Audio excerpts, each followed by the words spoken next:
menyelamatkan sebanyak mungkin jiwa. Amin. Mari kita tundukkan kepala kita berdoa. Bapa di surga, terpuji-puji namamu kekal sampai selama-lamanya. Betapa kami sungguh bahagia, senang karena kami mendapati hidup kami ada di dalam Tuhan.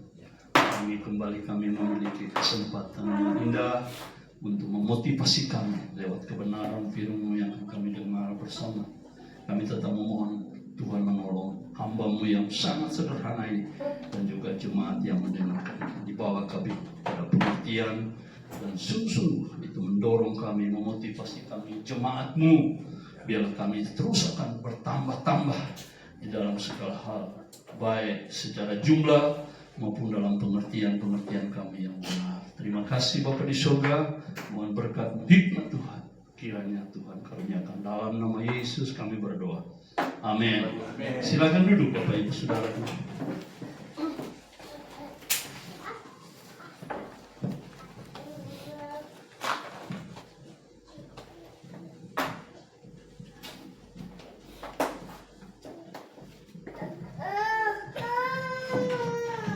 Saya hitung-hitung tadi masuk 2, 4, 6, 8, 10. Jadi kadang 12, 13, 10 jumlah kita, ya. Tapi saya harap ini bukan predestinasi untuk biar di kaisonnya. Bahwa hanya ini yang ke surga. Ya, yang kita rindu memang melihat ada orang-orang yang Tuhan tambahkan ke dalam jumlah jemaat yang ada. Tema saya hari ini memang agak sedikit menantang, tetapi ini yang dibutuhkan oleh sebuah jemaat. Kalau kita mau maju, kalau kita mau bertambah-tambah di dalam jumlah. Saudara bahagia? Oh, puji Tuhan. Ya, saya berharap murni ya kebahagiaan itu. Tapi memang ada kebahagiaan yang lebih besar dari itu yang kita miliki. Manakala ada jiwa-jiwa yang kita bisa menangkan. Mari kita membuka Alkitab kita. Matius pasal yang ke-18.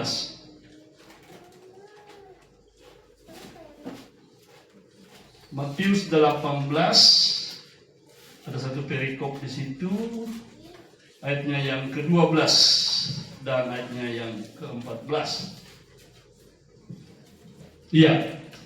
Ayat 12 hingga ayatnya yang ke-14. 3 ayat. Kita baca aja bersama-sama. Matius pasal 18 ayat 12 hingga 14. Perumpamaan tentang domba yang hilang. Mari kita bersama-sama 1, 2, 3. Bagaimana pendapatmu jika seorang mempunyai 100 ekor domba dan seekor di antaranya sesat? Tidakkah ia akan meninggalkan yang 99 ekor di pegunungan dan pergi mencari yang sesat itu? Dan aku berkata kepadamu, sesungguhnya jika ia berhasil menemukannya, lebih besar kegembiraannya atas yang seekor itu daripada atas yang 99 yang sesat. Demikian juga Bapamu yang di sorga tidak menghendaki supaya seorang pun dari anak-anak itu hilang. Puji Tuhan. Tema saya hari ini, Bapak Ibu Saudaraku, bersama dengan Tuhan, mencari dengan cermat sampai kita menemukan yang tersesat atau yang terhilang. Ya. Jadi bersama Tuhan, tidak sendirian kita, saudaraku. Apalagi sebagai orang percaya, kita mengimani ada Roh Kudus yang sudah memenuhi kita. Dan kita yakin bahwa kita tidak lagi berjalan sendiri, dipimpin oleh Tuhan sedemikian melalui Roh-Nya. Setiap saat tentunya dalam hidup kita, dalam pelayanan terlebih yang Tuhan percayakan. Nah, saudara-saudaraku yang saya kasih di dalam Tuhan kita Yesus Kristus, tidak ada sukacita atau kegembiraan yang lebih besar dari sukacita manakala kita menemukan domba-domba yang tersesat itu diselamatkan, atau ada jiwa-jiwa yang kita selamatkan. Itu yang saya katakan tadi, benar tidak sukacita kita betul-betul Karena bagaimanapun kerinduan kita pasti Bapak Ibu Saudara ingin agar ada jiwa-jiwa yang Tuhan tambahkan ke dalam pelayanan kita. Ini murni hati kita. Tidak bisa dibohongi saudara-saudara. Saya tidak yakin kota Manado yang begitu besar, hanya dengan jumlah 10, 12, 13 orang kita ada di sini bertahun-tahun. Maaf Pak Hamlet.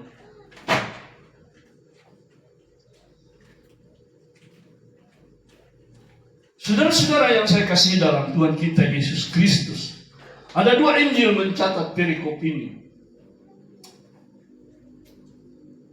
Di dalam Injil Lukas dikatakan bahwa malaikat Tuhan bukan saja mengamati pelayanan setiap orang percaya, bahkan menanti-nantikan saat di mana akan terjadi sukacita yang besar di surga karena ada satu jiwa yang diselamatkan. Menanti saudara. Jadi malaikat bertahun-tahun mengamati kita, menantikan sampai terjadi gegap gempita di surga karena jiwa-jiwa diselamatkan. Wow, saudara-saudaraku, dalam Lukas tentu pasal yang ke-15 ayat yang ke-7, nanti baca di rumah saja. Lukas mencatat pasal 15 ini pasal yang sangat istimewa Bapak Ibu Saudara dalam kitab Lukas, karena ini berbicara tentang kehilangan. Ada 3 kehilangan di sana dicatat. Ini perikop yang sama dengan Matius pasal yang ke-18. Ada domba yang hilang, ada dirham yang hilang, dan terakhir ada orang yang hilang atau anak yang terhilang.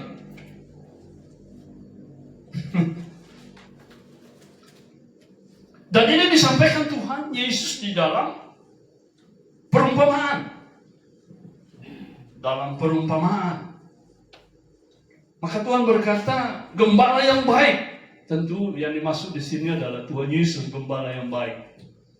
Karena gembala di bumi ini pasti sangat-sangat terbatas.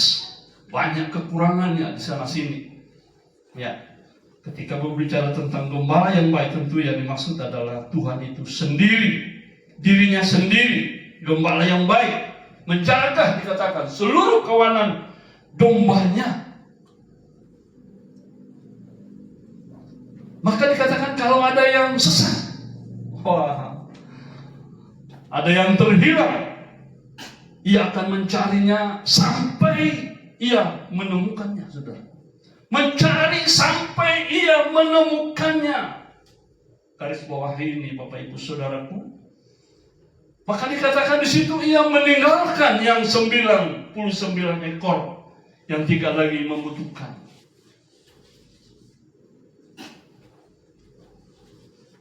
Keselamatan karena mereka sudah ada di dalam. Tentu ini sebenarnya adalah sindiran Tuhan untuk orang-orang Farisi dan ahli-ahli Taurat. Ya, sebenarnya orang-orang Farisi ini atau ahli Taurat ini orang-orang yang tidak peduli, ya kan, dengan orang-orang yang tersesat tadi atau orang-orang yang berdosa. Ya, justru mereka bersungut-sungut ketika Tuhan datang ke rumah pemungut cukai. Ya, Tuhan bergaul atau Tuhan bersahabat dengan orang-orang berdosa, para ahli Taurat, dan orang-orang Farisi ini bersungut-sungut, saudara-saudara. Ya, kita tahu bahwa cerita tentang pemungut cukai memang pada waktu itu dianggap orang yang paling berdosa, iya kan? Jadi ketika Yesus bersahabat dengan mereka, pemungut cukai ini, merasa tidak fair. Padahal Yesus sudah katakan bahwa aku datang bukan untuk orang yang benar, tetapi untuk orang yang tidak benar. Nah, berikut di dalam perumpamaan yang disampaikan Tuhan juga bagaimana tentang perempuan yang kehilangan dirhamnya. Di manakah dia katakan bahwa kalau dia kehilangan 1 dirham dari 10 yang dimiliki dan dia tidak mencari dengan cermat yang hilang itu sampai ia menemukannya. Sampai ia menemukan. Ini perumpamaan-perumpamaan yang disampaikan oleh Tuhan, ya kan? Dan tentu ini bermakna sekali buat gereja Tuhan, Bapak Ibu Saudara, untuk kita. Ya, gereja Tuhan. Apalagi kelompok kita, GBI yang menjunjung tinggi kebenaran, dan di mana-mana memang kita terus mendengungkan itu. Ya. Oleh sebab itu bagaimana mencari dan terus mencari dengan cermat sampai menemukan yang kita cari. Saya pernah mengatakan bahwa perintah Tuhan, yaitu amanat agungnya, sebenarnya adalah perintah yang berisi strategi. Nih ya. Perintah yang berisi strategi. Jadi harus ada strategi kita memang. Ada pola, ada metode. Ya kan, tidak monoton, saudara-saudara. Bagaimanapun ini harus kita akui. Dibutuhkan kecerdikan, piawai kita. Ya kan? Memegang pedang kebenaran ini. Kapan kita menyampaikan A, kapan kita menyampaikan B, kapan kita melakukan A, kapan kita melakukan hal-hal yang lain, dengan tujuan bahwa Injil itu sampai, kebenaran itu sampai, dan setiap yang mendengar, mereka mungkin bisa terkesima, dan akhirnya kita bisa memenangkan mereka untuk Tuhan. Nah, saudara-saudaraku, saya ingin mengatakan ini. Berbicara jabatan di dalam jemaat, ada gembala, ada diaken, ada penatua, ada penginjil. Saya melihat begini, ini murni adalah panggilan Tuhan bagi masing-masing. Harus diakui ini, saudara. Panggilan Tuhan bagi masing-masing kita. Ada yang terpanggil memang menjadi gembala, ada yang terpanggil menjadi penginjil, ada terpanggil menjadi guru Injil, pengajar, dan seterusnya. Harus kita akui ini. Dan gereja kita mengakui ini, Bapak Ibu Saudara. Memang selalu dikatakan bahwa tahap-tahap awal, gembala kadang-kadang juga bertindak sebagai penginjil. Tetapi saya harus mengakui bahwa ini panggilan bagi masing-masing. Tidak bisa dibuat-buat, tidak bisa dipaksakan, saudara-saudaraku. Karena gembala dengan penginjil ini berbeda. Dua jabatan yang Tuhan taruh di dalam gereja.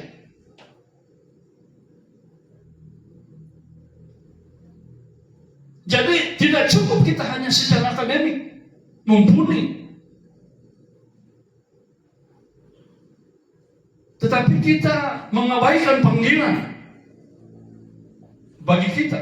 Kadang-kadang terpaksa. Masih ingat terakhir tanya jawab kita dengan Pak Gembala Suhento?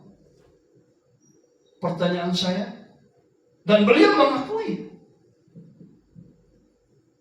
Tamatan-tamatan gerape yang diutus itu bukan kacang-kacangan, saudara-saudara. Cum laude. Pinter-pinter. Secara akademik, doktrinal, wow. Tapi sampai di lapangan tidak bisa berbuat apa-apa. Bertahun-tahun. Demikian, saudara. Harus diakui. Kita tidak perlu malu. Ya.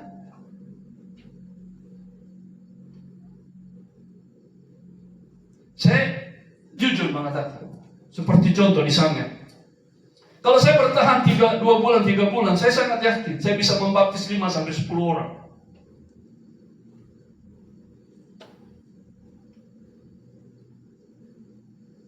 Saya bisa baptis 5-10. Nah ini panggilan bagaimanapun, saudara. Jadi kita tidak bisa menyalahkan Pak Darmawan juga. Saya tidak lagi setuju dengan faktor bahasa. Memang ada, tetapi persentasenya kecil kalau kita kasih persentase.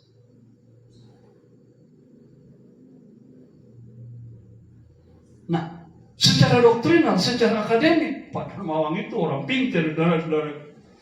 Bahasa Inggrisnya, wow. Pak Hamlet masih kacang-kacang bahasa Inggrisnya, Pak Hamlet.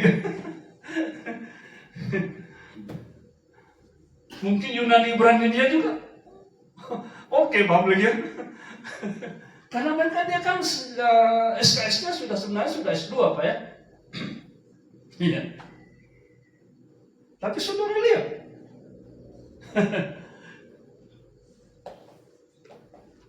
Kalau saya STW, saudara. Bukan kesombongan, tetapi memang ini faktor panggilan tadi. Kadang-kadang kita melihat orang-orang yang sederhana di lapangan ngomong nyambung, saudaraku. Daripada kita berteologi yang tinggi-tinggi, orang tak ngerti, orang tak dengar, kadang-kadang orang tak peduli. Saya sampai ingatkan, padahal keluarga saya itu sudah begitu respon. Ada 5 orang di situ, saudara. Saya kadang-kadang mau bilang gimana saya.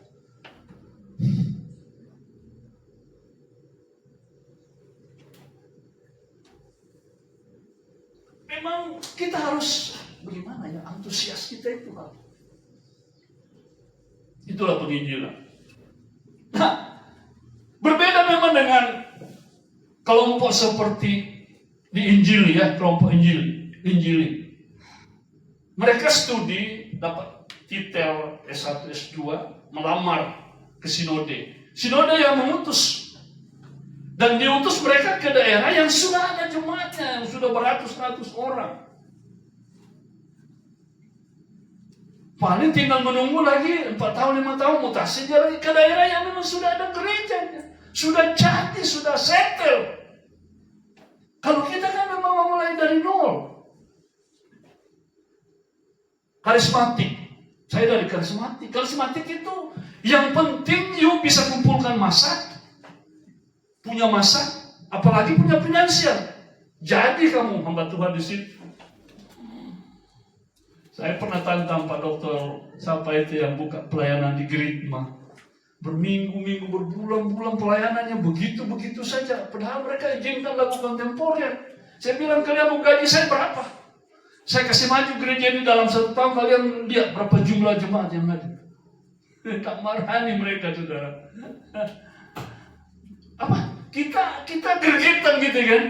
Saya pikir, dokter yang jadi gembala, saudara. Izinkan lagu kontemporer 1 jiwa pun tak dapat. Berbulan-bulan kami di situ. Saya mengamati itu. Waduh. Yang mimpin pujian ke depan itu yang loyo-loyo. Bagaimana memaju gereja?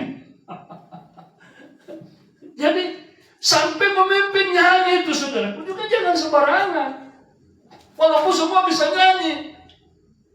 Ada orang yang kadang-kadang memang dipakai Tuhan itulah. Kalian mau katakan apa? Karunia-Nya mungkin kita kira begitu. Ketika dia nyanyi, wah hot sekali gitu kan. Tapi kalau nyanyi loyo-loyo, orang datang pun lihat ya, kok begitu gerejanya. Jadi memang kita harus apa ya? Mempersembahkan sesuatu yang menjadi kesan ketika ada jiwa-jiwa yang baru datang. Ini nanti menjadi perhatian kita ke depan.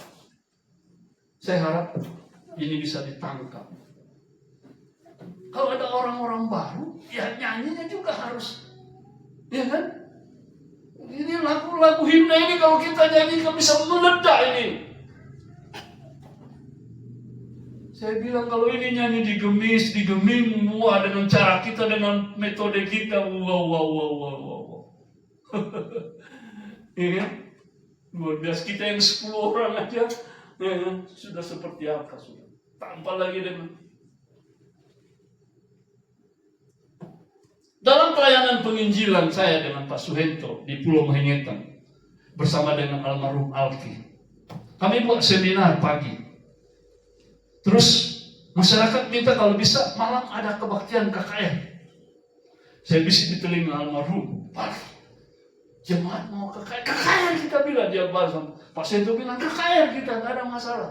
Oke, kami buat kebaktian KKR, paham lagi? Di dalam ingat masyarakat, kalau KKR mereka bawa orang sakit, dibawa orang-orang sakit ke situ. Dan seperti semua sudah menjadi tradisi, kalau orang sakit itu kan butuh ditumpangi tangan. Wow, ini gimana? Saya nonton aja ini udah. Pak Alki maju ke depan sambil Pak Suhento. Yang sakit atau Pak Alki? Kita doakan yang sakit. berdoa yang sakit. Maju ke depan. Ditantang maju ke depan yang sakit. Mungkin mereka menunggu kapan saya ditumpangi tangan. Nggak ada yang maju menumpangkan tangan, saudara-saudara itu. Didoakan dari atas mimbar. Tapi itu terjadi. Jadi kadang-kadang kita, itu yang saya bilang tadi, ya kan, perlu metode. Kadang-kadang kita jangan kaku, saudara. Apalagi dalam pelayanan kita keluar, ya kan? Nggak usah kita kaku. Tantangannya yang sakit, kita berdoa. Karena doa orang benar sangat besar kuasanya. Kenapa tidak? Mungkin mereka lewat itu mereka akan melihat, wow, gereja ini, ya kan? Mungkin tidak perlu tumpang tangan, kita berdoa aja. Suruh berdiri aja dia. Mana yang sakit berdiri? Doa orang benar sangat besar kuasa. Sekarang aku berdoa. Kita berdoa. Kan seperti itu. Sederhana tuh. Tapi ada pola, ada metode yang berbeda. Tidak monoton.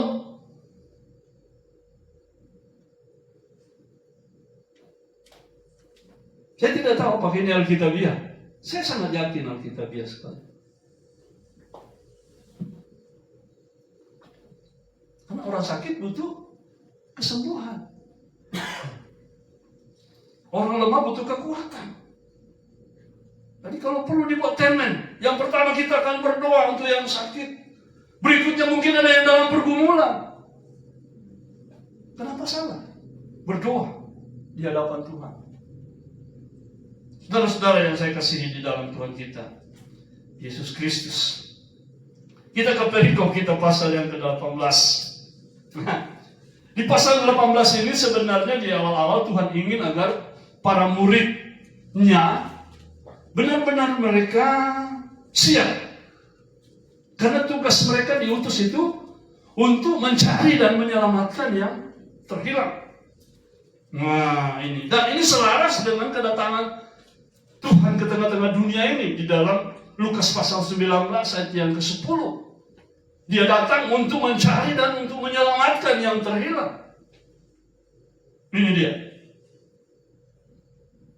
Dan oleh sebab itu Tuhan sepertinya marah juga Tuhan kepada murid-muridnya. Mereka yang diharapkan siap, justru mereka berebut posisi. Siapa yang terbesar nanti di dalam kerajaan surga, kata murid-muridnya. Wow. Pasal 18 ayat yang pertama. Memang ini sebuah fakta dari ke-12 murid Tuhan. Ya, mereka yang diharapkan tadi benar-benar siap untuk diutus dengan tugas yang mulia tadi. Ternyata masih ada faktor kedagingan di sini yang kira-kira begitu. Faktor daging menguasai hati dan pikiran mereka. Mereka berpikir ini kerjaan surga seperti politik. Siapa nanti yang jadi ketua partainya, yang duduk jadi pemimpin. Wow. Ini yang repot juga ini. Memang dalam pelayanan itu ada, dalam pengenalan itu ada sebuah proses kita lihat juga. Perlu waktu. Bagaimanapun untuk sebuah kebenaran, ya kan? Dalam pelayanan sendiri, saudaraku, ada pasnya juga. Memang yang harus dilalui. Di Kalimantan Barat, dalam pelayanan banyak saya melihat dari gereja-gereja yang ada di wilayah itu mengutus contohnya orang-orang ke pedalaman dari gereja-gereja suku lah, ya kan. Ada juga orang-orang karismatik diutus dan tidak lama kemudian mereka pulang, gagal karena masalah kebutuhan hidup, makan pun susah, saudara-saudara. Kira-kira begitu bahasa kasarnya. Diutus mereka tidak disponsori, tidak didukung apa-apa, disuruh buka jemaat. Kadang-kadang jemaatnya bawa perpuluhannya ubi, sayur-sayuran dibawa ke gereja, pisang untuk gembalanya. Dan hamba-hamba Tuhan merasa mereka tidak siap mungkin ya. Akhirnya banyak memang yang kembali. Belum lagi diperhadapkan dengan magic. Banyak juga yang linglung, saudara-saudara. Dayak itu kan memang terkenal. Jadi memang teologi di luar sana itu gampang sekali dirasuk oleh hal-hal yang semacam ini. Ada yang linglung pulang dari pelayanan di daerah-daerah pedalaman. Wow, ini mengerikan sekali, saudara-saudara. Ya. Jadi di pelayanan sendiri memang ada fase. Kalau di gereja kita, saya lihat ya Pak Hamlet sudah lewat fase itu. Bergumul untuk hidup itu saya pikir sudah lewat. Kalau Pak Hamlet bilang belum cukup lagi, saya tidak tahu lah kita mau buat apa lagi. Ya kan? Nah, karena ada banyak juga memang berjuang sedemikian rupa. Itu pasti, saudara-saudara. Memulai sebuah pelayanan, penderitaannya luar biasa, puasa terpaksa. Ya kan? Tapi kalau di gereja kita, saya pikir hamba Tuhannya sudah hidup. Ya, sudah bisa lewatin fase itu. Tinggal fokusnya. Ya kan, sekarang bagaimana supaya kembali bertambah-tambah lagi. Saya sebenarnya tertantang oleh komite Pak Hamlet ketika pulang dari kongres kemarin. Hamlet sudah bilang tahun depan kita tambah kursi. Wow, saya sangat-sangat ini juga, saudara-saudaraku. Kutunggu-tunggu. Memang perlu fase. Kalau di dalam bisnis dagang, tentu yang dihitung adalah profit. Kalau tidak menguntungkan, tutup. Kira-kira begitu. Saya pernah menjadi manajer umum. Dan kami punya target. Setiap hari produksinya harus sekian kubik. Ketika dia evaluasi habis waktu kerja si pertama, tidak tercapai. Dicari masalahnya di mana. Panggil semua. Teknisi, kepala bagian. Di mana masalahnya? Sampai ketemu. Supaya besok tidak terulang hal yang sama. Dan itu memotivasi kita, saudara. Bekerja ada target. Jadi kalau Pak Hamlet bilang seperti yang saya pahami, itu tidak salah. Memotivasi kita memang. Bukan hanya Pak Hamlet, jemaat juga, saudara-saudara. Termotivasi. Nah, saudara-saudara yang saya kasih dalam Tuhan kita Yesus Kristus. Hal penting kedua di dalam pasal yang ke-18 ini, karena Tuhan sesungguhnya masih terus fokus berbicara tentang penyesatan. Kalau saudara lihat di ayat yang ke-7, celakalah dunia dengan segala penyesatannya. Memang penyesatan harus ada, tetapi celakalah orang yang mengenal. Jadi penyesatan pasti ada, saudara. Tapi dia katakan celakalah orang yang mengadakannya, yang membuat sampai akhirnya orang-orang tersesat. Wow. Jadi kalau saya melihat ini, memang tidak terlepas dari faktor kehendak bebas itu, saudara-saudara. Bahwa manusia harus memilih. Kalau dia menolak, ya itu memang pilihannya. Ya, pilihan sendiri. Percaya atau tidak percaya. Ya, percaya atau tidak percaya. Nah, saudara-saudaraku, bersyukur kita ada di dalam satu kelompok orang-orang Kristen yang menjunjung tinggi kebenaran di atas segalanya. Sehingga kita tahu mana lalang, mana gandum. Wow, ini seru sekali nih, saudara-saudara. Mungkin hanya kita yang bisa melihat itu. Hanya kita yang bisa melihat itu. Saya mengikuti sedikit debat di YouTube, debat di WA grup seminar itu. Nah, agak menarik saya satu itu yang siapa itu yang bertanya bahwa kalau orang yang merayakan Natal tanggal 25 Desember masuk neraka tidak? Kelihatannya sederhana, saudara. Tapi saya melihat begini. Kelompok seperti ini, saudaraku, adalah kelompok yang mudah sekali untuk kompromi. Itu yang pertama. Memang sudah dikatakan tidak masuk neraka. Salah. Bukan salah dengan menyesatkan kan agak beda. Itu yang pertama, mudah sekali untuk kompromitis. Yang kedua, kelompok seperti ini sulit membedakan mana benar, mana salah. Oke?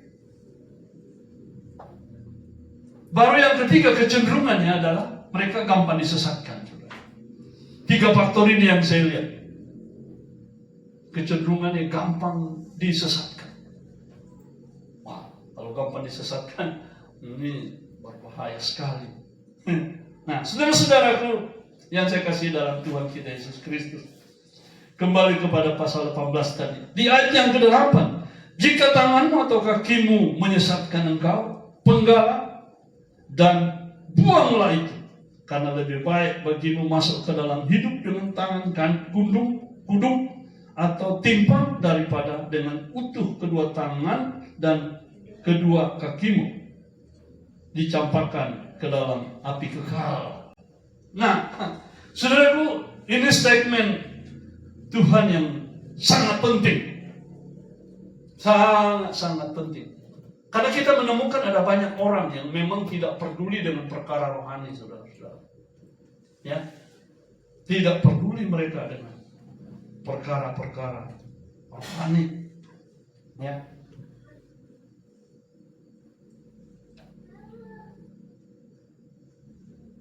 Menyia-nyiakan kesempatan. Nah ini, ya, menyia-nyiakan kesempatan untuk memperoleh kepastian untuk hidup yang kekal. Kita sudah sampaikan kebenaran, terus-menerus mengingatkan, bahkan sampai kepada perdebatan, masih juga tidak, saudara, bergeming, masih menutup hati dengan berbagai argumen mereka. Jadi memang inilah keadaan dunia sekarang ini di hadapan kita, Bapak Ibu Saudara. Tapi Tuhan masih bermurah hati. Oleh sebab itu kalau kita membaca Roma pasal 2 itu memang, ya kan, kalau Tuhan masih kasih kesempatan, sebenarnya itu adalah kemurahan untuk menuntun agar sampai kepada pertobatan akhirnya. Nah, luar biasa memang keadaan yang kita sedang hadapi. Mereka tidak menganggap hal-hal yang bersifat rohani itu mutlak. Kepastian masuk surga itu hal yang utama. Tidak, saudara-saudara. Bagi mereka yang penting bisa melayani ke gereja, beribadah menurut mereka, dan seterusnya. Tapi kalau kita memang detail sekali, ya kan? Kita bisa mengatakan saya masuk surga. Alasannya, ya kan? Jadi memang iman dengan pengertian, bukan dengan membabi buta. Dan ini fakta yang kita temukan. Dan kalau kita menyodorkan ini kepada mereka, memang berbagai argumen yang mereka sampaikan. Saya masih membaca tadi, ada Pak Hamlet dengan Pak Davis, siapa itu? Wow, menarik juga ya. Iya. Di satu sisi sepertinya dia mendukung, tetapi juga lanjutkan aja Pak Hamlet. Aduh, mudah-mudahan sudah keluar dia. Oh, sudah keluar. Tadi malam dia keluar. Orang dia memang tidak mau ke surga ya. Ini seru ini. Ini yang seperti ini. Nah, saudara-saudara yang saya kasih dalam Tuhan kita Yesus Kristus. Tetapi jangan lupa di ayat 6 ini mengingatkan saya begini, Bapak Ibu Saudara. Pasal 18 ini tentang anak-anak ini. Anda ini sebenarnya berbahagia Anda kalau Anda sebelum menikah sudah ketemu Grape, ketemu GBA, punya anak sudah ada di dalam kelompok ini. Wow. Kalau kami ini, ya kan, anak-anak sudah besar-besar semua baru ketemu Grape sudah. Jadi berbeda pendidikannya. Jadi pengakuan iman itu, ini jawabannya, saudara. Kalau saya melihat, kita perlu berjaga-jaga untuk anak-anak kita dari masa sekarang.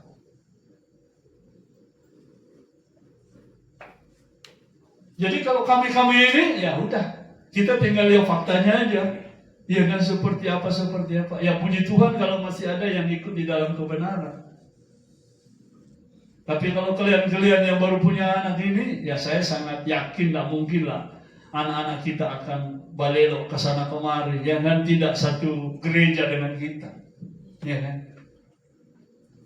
Saya jujur memang keluarga saya tadinya ketika saya yang pegang semua dengan saya, tapi sekarang menghilang satu-satu, saya sendiri ya masih bergumul untuk itu. Kita nggak boleh sembunyi-sembunyikan. Memang faktanya seperti itu. Orang mau bilang apa silakan aja. Ya kan? Saudara-saudara yang saya kasih di dalam Tuhan kita Yesus Kristus. Ayat yang ke-12.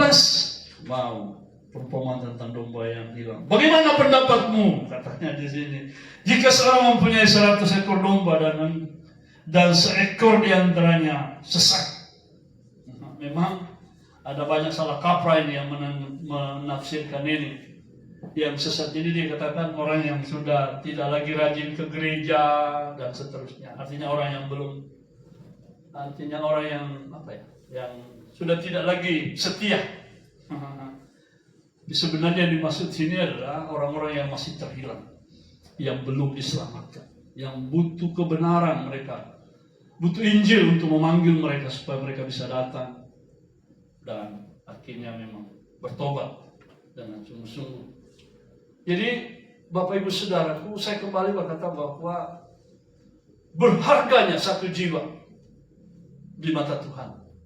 Nah, inilah yang perlu menjadi fokus. Dan tentu ini harapan kita. Ya. Jadi memenangkan satu jiwa itu memang dibutuhkan keuletan, saudara-saudara. Tapi kadang-kadang hanya dengan sederhana saja. Saya waktu di Sangir itu kemarin, sampai jam 2, jam 3, kumpul mereka, keluarga, dan tetangga-tetangganya, untuk sharing. Dan mereka sangat repot. Maka saya mengingatkan Pak Darmawan, sudah dipolakkan. Aduh, rasanya gimana ya? Kita sudah buat sedemikian. Kalau kita lewat telepon itu kan kadang aktif teleponnya, nggak aktif Pak teleponnya katanya. Si ibu ini nggak aktif juga telepon. Jadi kalau nggak aktif sampai mati saudaraku, kita nggak bisa buat apa-apa. Wow. Ya udah. Sampai statement tegur saya, sudah coba. Yang penting Bapak sudah buat sesuatu. Saya katakan kalau saya bertahan 2 bulan, 3 bulan saya bisa baptis sampai 10 orang. Ada beberapa yang sudah saya tuntun kepada pertobatan. Gereja Pentakosta itu yang undang saya khotbah, dia bilang, kapan lagi Pak Pendeta? Khotbahnya begitu keras, masuk di telinga mereka semua sampai ke hati mereka. Pak Pendeta tolong kalau datang lagi katanya. Saya jujur, saya tetap pakai pendeta itu Pak. Karena di daerah kita, masyarakat kita, kata pendeta itu sakral sekali sepertinya, saudara-saudara. Saya memang pendeta, dilantik di gereja, bukan di gereja saya yang dulu. Iya kan? Ada SK-nya bahkan. Saudara-saudara, inilah memang hati kita. Bagaimana kita bisa memenangkan jiwa-jiwa bagi Tuhan. Karena saya katakan sekali lagi, sangat-sangat berharga di mata Tuhan. Satu jiwa diselamatkan. Alkitab berkata, malaikat Tuhan menanti-nantikan saat terjadi gempita di surga oleh karena ada satu jiwa yang diselamatkan. Makanya saya katakan, sukacita kita ini gimana, saudara-saudara? Hanya kita aja, kita rindu minggu depan ada satu kesaksian Pak Suhento Grape. Ingat kan? Saya catat itu, saudara. 1 tahun itu 10 sampai 15 orang diselamatkan. Dan saya yakin lebih dari itu. Mungkin bisa 30-an, cuma Pak Suhento rendah hati aja dia katakan. Nah kita gimana, saudara? Kita tertantang seharusnya.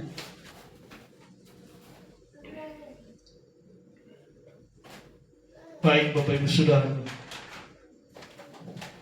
Ya.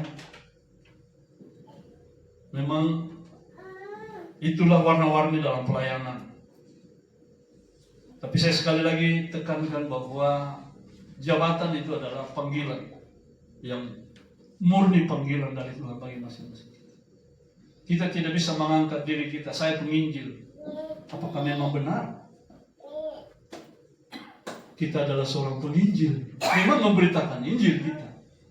Tetapi saya sebut karunia itu, jabatan itu. Pak Diaken, saya lihat sih melekat memang panggilan beliau jadi Diaken. Jadi Bapak Ibu Saudaraku bersama Tuhan, ya. Berjalannya waktu, bertambah terus waktu kita.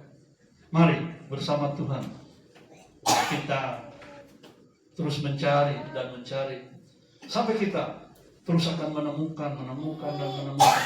Mungkin ada yang ditemukan sudah berlumpur-lumpur, berdarah-darah, nggak ada masalah. Tuhan ingin itu yang kita lakukan. Kiranya Tuhan menolong kita. Ya, saya tidak mengatakan gereja kita kecil, karena kita punya iman yang besar dan kita pasti bisa berbuat sesuatu sesuai dengan yang Tuhan inginkan. Mari kita bangkit berdiri.